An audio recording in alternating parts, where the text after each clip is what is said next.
ಶಿವರಾಜು, ನನ್ನ ಮಗಳ ಬುದ್ಧಿವಂತಿಕೆ ನೋಡಿ ತಲೆ ಕೆಟ್ಟ ಹೋಯ್ತಲ್ಲ. ಯಾವನೋ ನನ್ನ ಮಗಳು ಅಮಾಯಕಿ ಅಂತ ಹೇಳಿದ್ದು ಅದೆಲ್ಲ ಮೊದಲು. ಈಗ ನೋಡಿ, ಅವಳು ಪ್ರೀತಿಸಿದವನ್ಗೋಸ್ಕರ ನಾನು ಖಾಯಂ ಮಾಡಿರೋ ಸಂಬಂಧನೇ ಹಾಳು ಮಾಡೋದಕ್ಕೆ ಆ ಹುಡುಗನನ್ನ ಕೆಟ್ಟವನಾಗಿ ಮಾಡಬೇಕು ಅಂತ ನೋಡ್ತಿದ್ದಾಳೆ.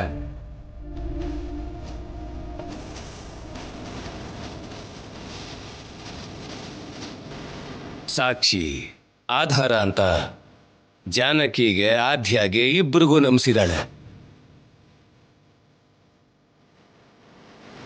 ಕೊನೆಗೆ ಇಲ್ಲೋಡಿ, ಮಧು ಮಗಳ ಹಾಗೆ ತಯಾರಾಗಿ ಕೂಡ ಈಗ್ಲೂ ನನಗೆ ನಂಬಿಸೋ ಪ್ರಯತ್ನ ಮಾಡ್ತಾನೆ ಇದ್ದಾಳೆ.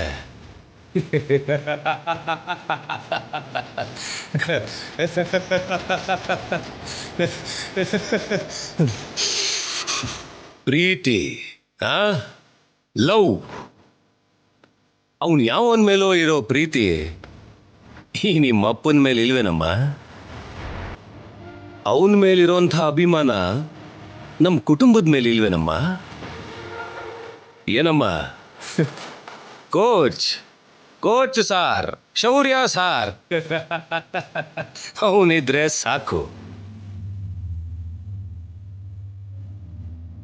ನಾನು ಈ ಮನೆ ಮರ್ಯಾದೆ ಯಾವುದು ಅಗತ್ಯ ಇಲ್ಲ, ಅಷ್ಟೇ ಅಲ್ವೇನಮ್ಮ?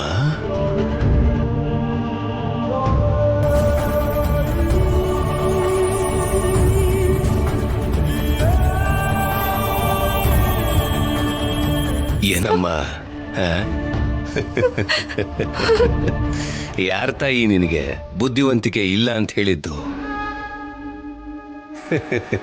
ಕೊನೆಗೆ ನನ್ನ ಹತ್ರ ಕೂಡ ಹೇಳಿಸ್ದೆ. ಸಾಕ್ಷಿ ಇದ್ರೆ ಅವನು ಕೊಟ್ಟು ಮದುವೆ ಮಾಡಿಸ್ತೀನಿ ಅಂತ. ಎಲ್ಲಮ್ಮ ಸಾಕ್ಷಿ? ಎಲ್ಲಿ? ಇಲ್ಲ ತಾನೆ? ಅಷ್ಟಕ್ಕೂ ಇದ್ರೆ ತಾನೆ.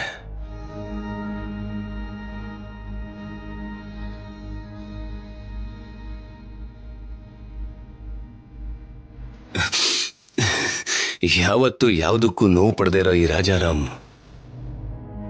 ಮೊದಲನೇ ಸಲ ನಿನ್ನ ನೋಡಿ ಅಯ್ಯೋ ಏನಾಗ್ಬಿಡ್ತಾಳೋ ಈ ಅಮಾಯಕಿ ಅಂತ ನೋವು ಪಡ್ತಿದ್ನಮ್ಮ.